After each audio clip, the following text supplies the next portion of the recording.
दोस्तों 2025 में हम कितने की एफडी कराएं जिससे कि हमारे पास इनकम टैक्स का नोटिस ना आए। 2024 में बहुत सारे इनकम टैक्स नोटिस आए दोस्तों, हमको कुछ ध्यान में रखते हुए अब 2025 में हमको ध्यान रखना है कि हम कितने की एफडी कराएं नगद में। दोस्तों अब बात कर रहे हैं नगद की, यानी नगद फिक्स डिपॉजिट कितने कराएं जिससे कि हमारे पास कोई इनकम टैक्स का नोटिस ना आए दोस्तों, ना हमारा कोई टीडीएस कटे। दोस्तों पूरी A to Z जानकारी आपको फिक्स डिपॉजिट संबंधित से बताएंगे दोस्तों। फिक्स डिपॉजिट होता क्या है दोस्तों, इसमें कहाँ कराना चाहिए दोस्तों, कितने का कराना चाहिए, इससे हमारा टीडीएस नहीं कटे, टीडीएस होता क्या, टीडीएस कट गया दोस्तों वापस से कैसा होगा, कैसा होना चाहिए, कैसे होगा दोस्तों। नमस्कार साथियों, अगर मेरे चैनल पर नए हैं, चैनल को पहली बार आए हैं दोस्तों, चैनल को सब्सक्राइब कर देना, वीडियो को लाइक एंड शेयर करें दोस्तों। तो हम बात करेंगे एफडी फिक्स डिपॉजिट होता क्या दोस्तों। इसमें इस स्कीम में दोस्तों एक मुश्त पैसा आपको पोस्ट ऑफिस या बैंक वगैरह में कहीं भी आप जमा कर सकते हैं 5 साल के लिए। पोस्ट ऑफिस में अधिकतम दोस्तों 5 साल होता है और बैंक में 5 साल 6 साल 10 साल जितना भी आप करना चाहें उतने कर सकते हैं। अब इसमें हम बात चल रही थी कि कितने का हम फिक्स डिपॉजिट कराएं कि हमारे पास इनकम टैक्स का नोटिस नहीं आया दोस्तों। नगद में हम बात हो रही है, नगद में जो फिक्स नगद लिमिट दोस्तों सरकार ने तय कर दिए। अब नगद से इससे ज्यादा दोस्तों फिक्स डिपॉजिट कराएंगे तो इनकम टैक्स का नोटिस आ जाएगा। वो लिमिट दोस्तों पहले हम बता देते हैं आपको, वो लिमिट है कि 10 लाख रुपए दोस्तों। अगर 10 लाख रुपए नगद में फिक्स डिपॉजिट कराते हैं दोस्तों कोई इनकम टैक्स का नोटिस नहीं आएगा। अगर 10 लाख से अधिक आपने सीमा क्रॉस की दोस्तों इनकम टैक्स का नोटिस आपके पास आएगा। उससे आपसे पूछा जाएगा कि आपने ये 10 लाख रुपए से अधिक आया दोस्तों, किस मद से आया, कहां से आया दोस्तों।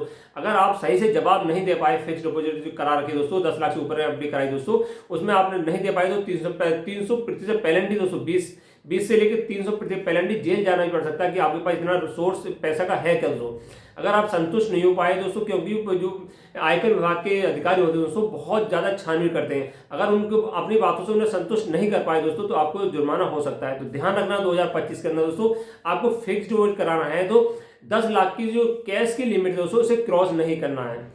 यानी आप यह आयकर रिटर्न फाइल कर दोस्तों तब आप 10 लाख से नगद जमा कर सकते हैं दोस्तों। उसमें क्या होता है, आयकर में आपको पूरे साल का ब्यौरा देना पड़ता है कि हमने इतने साल का इसमें एफडी कराई थी, इतना पैसा जो हम एफडी करा रहे हैं उसका पैसा हम इनकम टैक्स फाइल रिटर्न कर रहे हैं दोस्तों, ये पैसा कहाँ से आया, पूरी जानकारी आप आयकर रिटर्न में देते हैं।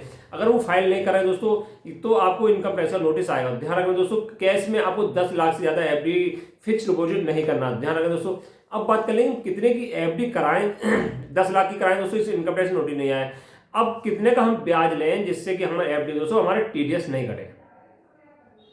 कितना कम टीडीएस कटा दोस्तों, जो नॉर्मल सिटीजन थे दोस्तों उनका 40,000 रुपये था, यानी जिनकी आयु 60 साल से कम थी दोस्तों उनके लिए टीडीएस यानी 40,000 से अगर एफडी ब्याज लेते तो उनके टीडीएस 10% कट जाता है। यानी किसी व्यक्ति ने दोस्तों एक साल के अंदर 45,000 रुपये ब्याज दिया दोस्तों, जिनकी आयु 60 साल से कम है, उसमें होता क्या था, एक साल में 60,000 से 45,000 से ब्याज दिया तो 10% यानी 4,500 रुपये उनके कट जाते। यानी 1 लाख रुपये ब्याज हुआ दोस्तों किसी व्यक्ति का, मान लो यानी 45,000 ब्याज हुआ दोस्तों, 45,000 4,500 कट जाएंगे, यानी 40,500 उनके हाथ में नगद मिल जाते थे, यानी खाते में आ जाते थे।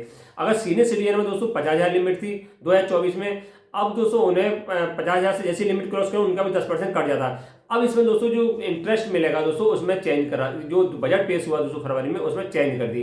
यानी जो नॉर्मल सिटीजन है वो कर सकते हैं दोस्तों इसमें जमा ब्याज ले सकते हैं 50,000 रुपये, और सीनियर सिटीजन की सबसे ज्यादा इसमें बेनिफिट हुआ दोस्तों, वो 50,000 से बढ़ाकर लिमिट 1 लाख रुपए कर दिए। अब सीनियर सिटीजन तो एफडी पे 1 लाख रुपए का तक का ब्याज ले सकते हैं। जिनकी आयु 60 साल है दोस्तों वो 1 लाख तक का ब्याज लेंगे, कोई भी उनका टीडीएस अब 2025 में दोस्तों 25-26 में नहीं काटा जाएगा। 1 रुपये का टीडीएस नहीं काटा। पहले क्या होता था 50,000 से जैसी आप लिमिट क्रॉस करते थे ब्याज की दोस्तों लेते थे तो आपको 10% टीडीएस कट जाता। अब 1 लाख रुपए तक दोस्तों कोई भी टीडीएस नहीं काटा जाएगा। यानी मान लो आपने 10 लाख रुपए एफडी कराई दोस्तों, 7% के हिसाब से मान लें 10 लाख में दोस्तों 7,000 रुपये 70,000 रुपये आपको टीडीएस मिलता है। तो 10 लाख की एफडी कराए तभी कोई आपका टीडीएस नहीं कटाएगा दोस्तों।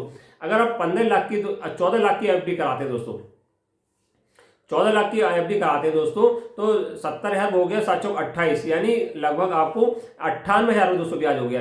यानी 14 लाख तक की जो सीनियर सिटीजन दोस्तों वो एफडी करा सकते हैं। जो हमारे सीनियर सिटीजन दोस्तों वो 14 लाख की एफडी करा सकते हैं, उनका टीडीएस 1 रुपया भी टीडीएस दोस्तों नहीं काटा जाएगा। यानी पहले की लिमिट दोस्तों 7 लाख थी, अब डायरेक्ट बढ़ाकर 14 लाख की एफडी करा सकते हैं तो उनके टीडीएस नहीं काटा जाएगा। अब जो नॉर्मल सिटीजन दोस्तों वो कितने की एफडी कराएंगे जिससे टीडीएस नहीं कटाएगा दोस्तों, मान लो 7% हिसाब से दोस्तों 7 लाख की एफडी करा सकते हैं। यानी जो दोस्तों नॉर्मल सिटीजन की आयु 60 साल से कम है दोस्तों वो 7 लाख की एफडी कराएं, कोई भी टीडीएस उनका नहीं काटाएगा दोस्तों, कोई फार्म वगैरह भरने की जरूरत नहीं है। और जिनकी आयु 60 साल से ऊपर है वो दोस्तों 14 लाख की एफडी करा दें, उनका टीडीएस नहीं काटा जाएगा। अब किसी व्यक्ति ने 15 लाख की एफडी करा ली दोस्तों तो टीडीएस उनका कटेगा। टोटल पूरी पे दोस्तों 10% हिसाब से कटेगा। अगर 20 लाख की एफडी कराएंगे दोस्तों तब भी टीडीएस कटेगा। अब बात करें दोस्तों टीडीएस ना कटे इसके लिए हम क्या करेंगे दोस्तों, यानी टीडीएस हमारा कटे ही नहीं दोस्तों, तो जो नॉर्मल सिटीजन जिसकी आयु 60 साल से कम है दोस्तों 15G फॉर्म भरना है। यानी बैंक में जाना है, बैंक में आपको जाना है एफडी कराने के बाद दोस्तों, बनाने से पहले आपको जाना पड़ेगा और उनसे कहना है कि हमें 15G फॉर्म भरना है दोस्तों। जिनकी आयु 60 साल है सीनियर सिटीजन को 15H फॉर्म भरना पड़ेगा दोस्तों। अगर ये फॉर्म भर देते हैं दोस्तों तो आपका चाहे आप 2 लाख रुपये ब्याज ले रहे हैं या 3 लाख ब्याज ले रहे हैं दोस्तों, क्योंकि जो आयकर में छूट है दोस्तों 7.5 लाख थी, अब 7 लाख थी, अब बढ़ाकर जो नए उसमें बजट में दोस्तों कर दिए 12 लाख रुपए। अगर 12 लाख तक का भी कोई आपकी आय है दोस्तों, कोई भी इसमें टीडीएस आपका नहीं काटा जाएगा। तो ध्यान रखें दोस्तों, अगर एफडी आप 7 लाख की करा रहे हैं या 7 और 14 करा रहे हैं दोस्तों, तो आपको कोई भी टीडीएस आपका नहीं काटा जाएगा। अगर इससे ज़्यादा एफडी कराएं तो 15G 15H फॉर्म जरूर भरें। अगर ये फॉर्म भी दोस्तों आप नहीं भर पाते तो आपके लिए क्या करना पड़ेगा, आपको जाना पड़ेगा दोस्तों, यानी आयकर रिटर्न फाइल करना पड़ेगा। जो आपका टीडीएस कटाए दो आयकर फाइल रिटर्न जैसे करेंगे दोस्तों, तो टीडीएस का पैसा पूरा वापस आपको मिल जाएगा दोस्तों। ये न्यू रूल्स है दोस्तों एफडी से संबंधित। एफडी को 50,000 से लिमिट बढ़ा के 1 लाख रुपए कर दिए सीनियर सिटीजन दोस्तों। तो आप 2025 में एफडी कराएं तो सोच समझ कराएं कि आपका टीडीएस भी नहीं कटे और आपको कोई भी इनकम टैक्स का नोटिस है। नमस्कार साथियों।